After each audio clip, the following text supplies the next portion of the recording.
आप सभी लोगों को एमआर का बहुत बहुत नमस्कार। तो आज हमारे साथ दो बहुत ही अच्छे स्टूडेंट जुड़े हुए हैं जिन्होंने नीट 2026 में फोड़ा है। रविकांत मार्क्स है 695 आउट ऑफ 720, फिजिक्स में 180 out of 180, AIR 55। And Divyansh marks है 685 और एआईआर है 173, फिजिक्स में 154 आउट ऑफ 180। तो आज हम इन दोनों लोगों से जानेंगे कि फिजिक्स कैसे पढ़ना चाहिए, फिजिक्स को कैसे रिवाइज करना चाहिए एंड फिजिक्स के क्वेश्चंस कैसे अटेम्प्ट करना चाहिए घर पे और एग्जामिनेशन हॉल में। ठीक है, चलिए शुरू करते हैं। हाँ, टाइमर लगा के करना चाहिए। कि मैं बात पहले बता दूं, चाहे तुम प्रैक्टिस क्वेश्चन करो या डीपीपी करो, टाइमर लगा के जरूर करो। ठीक है भाई, चलिए। हाउ टू स्टडी फिजिक्स जल्दी बताइएगा प्लीज रविकांत जी, आपके पास माइक है, चलिए। सबसे पहले तो फिर से बोलूँगा कि बेसिक्स को फॉलो करना है कि लेक्चर अच्छे से देखें। लेक्चर अच्छे से देखने के बाद उसके नोट्स अच्छे से बनाएं और उसे रेगुलर रिवाइज करते रहें। और उसके जो क्लास नोट्स के जो क्वेश्चन होते हैं, क्लास नोट्स के क्वेश्चन, उन्हें आप मतलब कि हो सके तो रिपीट करें, खुद से लिख कर देखें। मतलब कि मतलब कि खुद से एक बार एक क्वेश्चन देख लें और उसके बाद उसका आंसर खुद से इस मतलब कि पहले तो आप उसके पढ़ चुके हैं, तो उसका आप हो सके तो उसका आंसर खुद से लिखने की थोड़ी कोशिश करें, मतलब खुद से सॉल्व करें। और जब ये सब हो जाता है तो उसके बाद जब क्वेश्चन प्रैक्टिस कीजिए अच्छे से। क्वेश्चन मतलब जितने हो सकते हैं, जितने वैरायटी के, क्योंकि मेन है फिजिक्स में क्वेश्चन प्रैक्टिस ही। अगर आप रेगुलर क्वेश्चन प्रैक्टिस करते रहते हैं तो आपकी स्पीड भी बनी रहती है, तो आपको ज़्यादा एग्जाम में पैनिक होने की मतलब नहीं होंगे। सोर्स क्या रखे क्वेश्चन प्रैक्टिस का? सोर्स तो पहली बात जो ऐप में जो प्रोवाइड किया जाता है बैच में, डीपीपी हो गया, फिर उसके बाद असाइनमेंट हो गया, फिर जो एक्स्ट्रा में वो असाइनमेंट ये सब हो गए उसे कर ले। उसके बाद जब ये सब हो जाए तो आप जेईई मेंस की पीवाईक्यू कर सकते हैं, और ऊपर जाना है तो जेईई एडवांस, और साथ में एनसीईआरटी के क्वेश्चन भी कर सकते हैं आप, उससे बहुत भी अच्छे बढ़िया। क्वेश्चन रहते हैं। ये बताइए, how to revise and attempt question of physics in exam. मैंने पर्सनली ये स्ट्रैटेजी फ़ॉलो की थी कि सबसे पहले मैंने एग्ज़ाम में फ़िज़िक्स ही अटेम्प्ट किया था, क्योंकि पर्सनली मेरा थोड़ा स्ट्रॉन्ग पार्ट था, तो मुझे उसमें कॉन्फिडेंस भी था। पर ये सबके लिए नहीं है, क्योंकि जनरली लोग बायो पहले करते हैं। और मैंने टाइम रिस्ट्रिक्ट करके रखा था कि 1 घंटे में जितने हो जाएँ क्वेश्चन, उतने करके दूसरे में जंप कर जाना है, मतलब भले ही कितने भी बचे हों क्वेश्चन। तो मैंने ये फ़ॉलो किया, तो मतलब 1 घंटे में मेरे 15-16 ही हो पाए थे, और बीच में तो मेरे मतलब 2 पेज स्किप हो गए थे, जो मैंने नोटिस नहीं किया था पहले। उसके बाद फिर मैं बायो गया, तो बायो थोड़ी ईज़ी थी, तो वो जल्दी-जल्दी हो गई।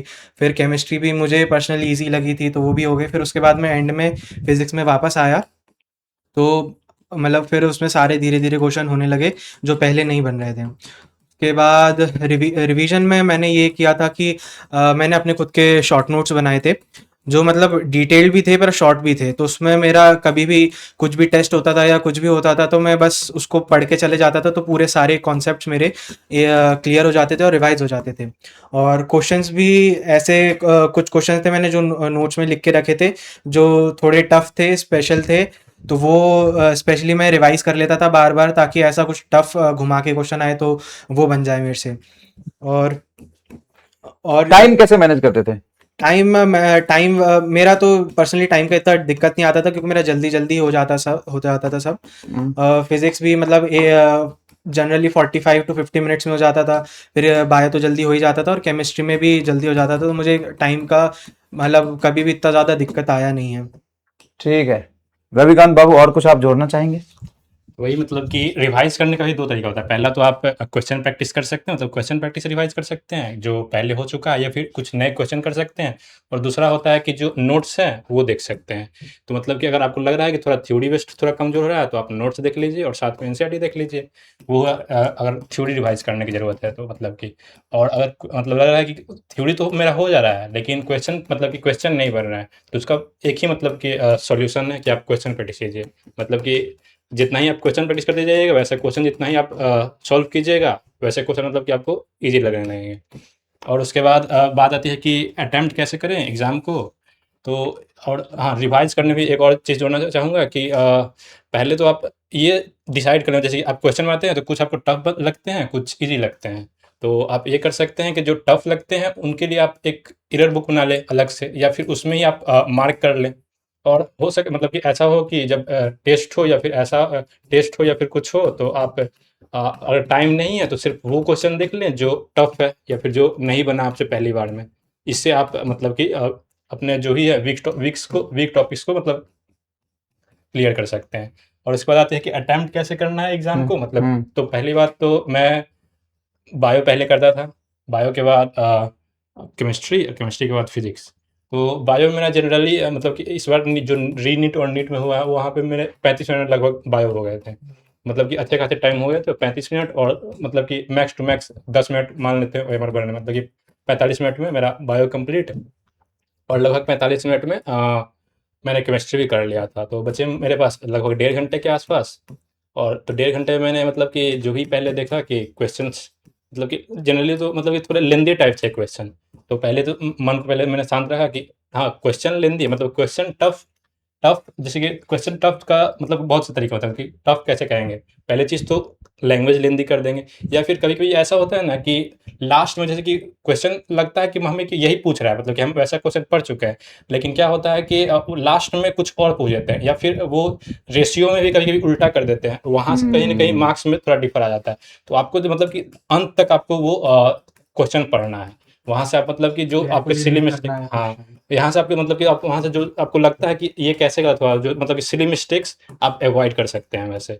तो ऐसे मतलब कि जो है कि जैसे कि होता है ना कि आप कर चुके हैं वो क्वेश्चन, आपको लगा कि अरे ये तो बना हुआ है, फिर भी गलत हुआ। क्यों गलत हुआ? क्योंकि आपने सही से मतलब कि लास्ट में क्वेश्चन नहीं पढ़ा। तो वही बात है कि थोड़ा शांति से मतलब कि क्वेश्चन पढ़ लें, क्योंकि भले ही वहाँ पे थोड़ा-सा मिनट मतलब कि अ, हो सकता है 10 सेकंड या फिर 30 सेकंड ज़्यादा लगे, लेकिन अगर सही होता है तो 5 मार्क्स मिलेंगे, जो कि बहुत अहमियत रखते हैं। उसके बाद मतलब मेरे पास लगभग 1.5 घंटे बचे थे फिज़िक्स के लिए। तो मैं तो पहले रिलैक्स था कि फिज़िक्स मतलब केमिस्ट्री और बायो कंप्लीट है मेरा। तो लगभग पहले मैंने लगभग 40-42 क्वेश्चन कर लिए, जो मुझे मतलब कि मतलब कि होते गए लगभग, हाँ, मतलब कि लेंदी थे क्वेश्चन, तो 1 डेढ़ मिनट जो लगे कि 1.5 मिनट या 2 मिनट भी हो रहे हैं, तो मैंने वो सब करते गए। फिर लास्ट में मुझे याद है कि लगभग 3 या 4 क्वेश्चन बच गए थे, और मेरे पास टाइम था ओएमआर ये सब भर के कंप्लीट लगभग 15 मिनट। तो मैंने देखा कि उसमें से कुछ मतलब कि 1 या 2 हाँ, 2 कैलकुलेशन थे और एक कांसेप्ट जो मैं भूल रहा था। तो वहाँ से मैंने थोड़ा कैल मतलब देखा कि 15 मिनट है, तो वहाँ पे मैंने जो कैलकुलेशन वाला पार्ट था वो मैंने पहले कर लिया। तो वहाँ से मैंने कंप्लीट कर लिया। फिर उसके बाद बचा कि एक क्वेश्चन है जो कांसेप्ट थोड़ा भूल रहे हैं। तो वहाँ पे मैं मतलब कि थोड़ा दिमाग पे जोर डाला तो हो गया। वाह यार, बहुत बढ़िया। तो इन सभी चीजों को मैं एक बार रिवाइज कर देता हूं। आइए, तो सबसे पहली बात है कि अगर आप टारगेट कर रहे हैं कि मुझे full out of full marks चाहिए, तो मैं किस हिसाब से फिर इसको पढ़ना चाहिए। तो सबसे पहला स्टेप है कि आपको ना बेसिक फ्रॉम क्लास करना पड़ेगा। क्लास में जो बेसिक चीजें होती है वो कंसेप्ट बिल्डिंग आपको क्लास से करना पड़ेगा, क्लास सारे देखना पड़ेगा। अब आता है कि अगर आप पहले भी पढ़ चुके हो, तो आपको ये एनालाइज करना पड़ेगा कि मेरा वीक और स्ट्रॉन्ग चैप्टर कौन सा है। मान लीजिए कोई चैप्टर आपका बहुत स्ट्रांग है, तो आप उसको क्लास से मत पढ़िए, आप मल्टीपल टाइम रिवाइज करिए और क्वेश्चन के थ्रू रिवीजन करिए, ठीक है, अगर आपका स्ट्रांग है कोई चैप्टर तो। लेकिन आपको लगता है नहीं, मतलब ऊपर ऊपर से तो आता है, कॉन्फिडेंस नहीं, तो आप पढ़िए उसको ढंग से। उसके बाद है कि नोट्स आप सेल्फ मेड बनाइए, खुद के शॉर्ट नोट्स बनाइए। और शॉर्ट नोट्स चाहे तो आप चैप्टर कंप्लीट होने के बाद भी बना सकते हैं, क्योंकि एक दो बार हम चैप्टर पढ़ लेते हैं, सवाल कर लेते हैं, तो कुछ चीजें हमारे दिमाग में भी हमारे लैंग्वेज में निकलता है, जो हमारे आगे समझने के लिए काम आता है, ठीक है ना। तो क्लास नोट्स, सेल्फ नोट्स बनाइए, शॉर्ट नोट्स। क्लास क्वेश्चन पहले खुद अटेम्प्ट करें। जैसे टीचर क्लास में क्वेश्चन देता है, तो आप ये मत करें कि टीचर पढ़ेगा, टीचर बताएगा। जैसे स्लाइड पे क्वेश्चन आए, खुद से पढ़िए, और टीचर के अटेम्प्ट करने से पहले खुद ही अटेम्प्ट करने की कोशिश करिए। चाहे लाइव देख रहे हैं, रिकॉर्डेड देख रहे हैं, रिकॉर्डेड देख रहे हैं तो खुद ही करना है हमेशा। लाइव देख रहे हैं तो भी टीचर समय देता है, जितना समय देता है पूरा फोकस से उसको एक एक सेकंड यूज करने की कोशिश करिए।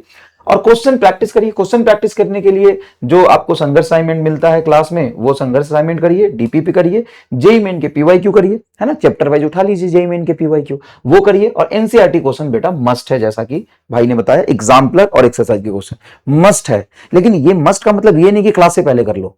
मस्ट का मतलब ये नहीं कि नीट के पीवाईक्यू से पहले कर लो या जेईई मेन के पीवाईक्यू से पहले कर लो। मस्ट का मतलब है कि पहले क्लास करो, फिर असाइनमेंट करो और डीपीपी करो, उसके बाद जेईई मेन के पीवाईक्यू और एनसीईआरटी क्वेश्चन कर सकते हैं, ठीक है। अब बात है how to revise and attempt question in physics. Question practice with time limit. सबसे पहले ना आप एग्जाम में जाने से पहले आप प्री एग्जाम दीजिए। प्री एग्जाम क्या होता है, थोड़ा सा साइड हट जाओ, ये दिखाई देगा। प्री एग्जाम क्या होता है कि जैसे आपका टेस्ट है, तो उससे पहले आप टेस्ट एक घर पे अटेम्प्ट करिए, ऑफलाइन मोड में, ऑनलाइन मोड में, उसी तरह के सिलेबस के आसपास का भी चलेगा। 80% सिलेबस सेम हो, 70% सिलेबस सेम हो, चलेगा। तो आप अटेम्प्ट करिए और कोशिश करिए कि घर पे ही हमारे जो एग्जाम में सिली मिस्टेक्स होने वाले हैं फाइनल एग्जाम में, वो ना हो। टाइम मैनेजमेंट अच्छे से हो जाए, तो स्टॉप वॉच लगा के पहले क्वेश्चन प्रैक्टिस करिए और एक टेस्ट भी घर पे दीजिए। सेल्फ नोट्स बनाइए, जितने टेस्ट देते जा रहे हैं उसमें कुछ कुछ एक्स्ट्रा पॉइंट आपको समझ में आता जा रहा है, वो सेल्फ नोट्स में ऐड करते जाइए। और न्यू लैंग्वेज वाले क्वेश्चन की प्रैक्टिस करिए, और वो कहां से होगा, इसी सबसे होगा, सोर्स यही है, ठीक है। और हमेशा टेस्ट देने से पहले टेस्ट जरूर दो। वो टेस्ट कहां मिलेगा, तो बैचेज में मिलेगा, आपके दोस्त किसी और कोचिंग में पढ़ रहा है उसका टेस्ट लेके कर दो, जो टेस्ट मिल रहा सब करते चलो, सीखने को ही मिलेगा, ठीक है।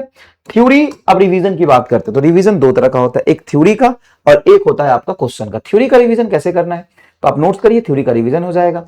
हाई लेवल क्वेश्चंस के लिए आप अपना जो गलत हो रहा है, यही कह रहे थे आप, कि हाई लेवल क्वेश्चन जो अच्छे क्वेश्चंस है जिसमें मिस्टेक्स हो रहा है, उसका एक एरर बुक बना लीजिए और एरर बुक आप शुरू से रखिए। अब मान लीजिए कि आपको पता है कि थ्योरी तो मुझे आता है, थ्योरी की रिवीजन हो गई, लेकिन नया क्वेश्चन कैसे करेंगे, वो थ्योरी पूरी तरीके से, फिजिक्स में सिर्फ थ्योरी नहीं होता, क्वेश्चंस भी आते हैं, मतलब थ्योरी बहुत आता है लेकिन क्वेश्चन आप नहीं कर पाते हैं, तो इसके लिए उसी चैप्टर का रिवीजन करने के लिए अलग से क्वेश्चन प्रैक्टिस करिए। मतलब उसी टॉपिक पे क्वेश्चन प्रैक्टिस कहां से करेंगे, एग्जांपल लेते हैं कि अपने क्लास क्वेश्चन कर लिया, नीट के पीवाईक्यू कर लिए, जेईई मेन भी कर लिए मान लो, अब उस टॉपिक का आपको क्वेश्चन और करना है तो एनसीईआरटी करो फिर, और इतना कर लिए बहुत है भाई, ठीक है ना, इतना का टाइम ही नहीं मिलेगा। सर मैंने तो आपकी वो बुक भी फॉलो की थी, उसके भी मैंने मतलब ऑलमोस्ट सारे क्वेश्चन करके रखे थे, उसमें भी मेरे को बहुत हेल्प हुई थी। हाँ, मिस्टर फिजिक्स वाली क्वेश्चन हाँ, बुक जो, ठीक है, उसमें बहुत अच्छे लेवल के क्वेश्चंस थे, तो उससे हाँ क्वेश्चंस काफी है, उसको हाँ। करने में टाइम लगता है, इतना आसान नहीं है। क्वेश्चन लगा कंप्लीट करो खुद। और दूसरी बात आपने बोला कि टेस्ट में आप बायो, केमिस्ट्री और फिजिक्स जब अटेम्प्ट करते हो तो बायो आपका इस टाइम लिमिट के अंदर होना चाहिए। अभी नहीं हो रहा तो कोशिश करिए कि आप फिजिक्स में 180 नंबर डायरेक्ट से फिजिक्स करके नहीं ला सकते हैं। जब तक आप बायोलॉजी को 40 मिनट में कंप्लीट नहीं करेंगे, फिजिक्स में 180 कभी नहीं आएगा। अगर आप बायो में 50 मिनट 1 घंटा लगा लेंगे तो फिजिक्स में टाइम ही नहीं मिलेगा। तो सबसे पहले इसको इतने देर में कंप्लीट करने की कोशिश करिए, आदत डालिए, तभी फिजिक्स में 180 आएंगे। 50 से 1 घंटे में आप केमिस्ट्री करिए, 1 घंटे सवा घंटे में आप बायो करिए। क्वेश्चन लैंग्वेज को कंप्लीट पढ़ा करिए और सिली मिस्टेक्स को कम करा करिए। कई बार क्या होता है, जैसा सही बताया कि पूरा लैंग्वेज लिखा हुआ है और लास्ट में आपको V1 by V2 ना पूछ के V2 by V1 पूछ दिया, कई बार मैग्नीट्यूड पूछ दिया, कई बार परसेंटेज चेंज में चेंज 2 पूछ दिया और चेंज बाई पूछ दिया। बड़ा फर्क होता है इसमें, चेंज 2 कितना हुआ और चेंज बाई कितना हुआ। तो इन सब चीजों का आपको प्रैक्टिस करना है। तो मुझे लगा मोटा मोटा आपको समझ में आया। तो क्या समझ में आया और आप क्या चेंजेस करने वाले हैं अपने स्ट्रैटेजी में, वो जरूर बताएं। इन लोगों से आपको क्या सीखने को मिला। थैंक यू सो मच, धन्यवाद।